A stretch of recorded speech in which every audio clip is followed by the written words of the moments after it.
Okay, so now I want to add a stroke. So I'm going to go over here to the layer. I'm going to double click to add a layer style. I'm going to choose stroke over here on the left, and then I'm going to change the stroke size to about, let's say 45 or 35 or something like that.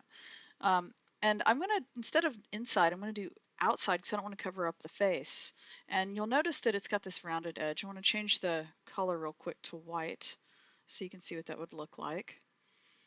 And if I say OK, and then I look over uh, off to the side, you can see that it sort of rounds out the corner when you add a really thick stroke. So I'm going to go back here. I'm going to turn that off. I don't like the way that looks. So that is how you can add a stroke as a layer style, but I'm going to add a new layer instead, and I'm going to call it white BG, and I'm going to then drag it below, or actually drag the other thing above, so that it's below on the bottom layer. And what I want to do is I want to create a marquee uh, selection that is going to allow me to fill it. And what that's going to do, since it's behind the other layer, is it's going to allow me to fill it with white so that it starts to look like the edge of a printed snapshot.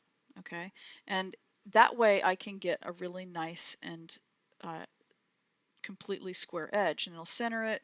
And now I need to just grab my paint bucket tool and make sure that the foreground is white.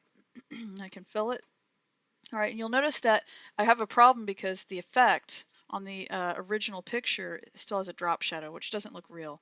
What I'm going to do is I'm going to copy that layer style so that I can apply it to the white, so that the white will look like, you know, it's the edge of the snapshot. And I'm going to turn off the other effect that's on the regular picture because then that way it'll look more realistic, like it's part of the same snapshot. Now, I'm going to deselect, and the other thing is I want to make another layer because I want to give it a background color almost like it's sort of sitting on a colored mat, and I'm going to call this background.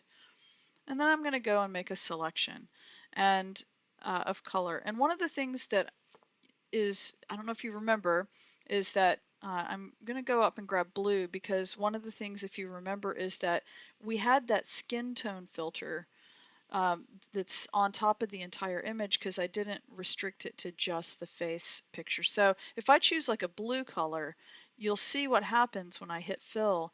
You'll notice that it's sort of this peachy color. It's sort of like a skin tone color. Um, and so the reason is because of that filter that's up above. And so if I decrease that to look at it, I'm not crazy about the proportions. So I'm going to change the canvas size, not the image size, but the actual canvas size. Okay.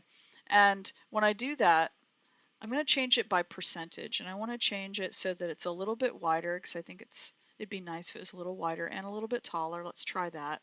Maybe 110%. And I want to fill it so that I can see how it looks. So let's take that paint bucket, make sure we're on the right layer, hit fill. And then I think that it maybe is a little bit too tall now. So I want to change the dimensions up just a little bit again. Let's go back to canvas size. And this time I'm going to clip it. And it will warn me before I clip it.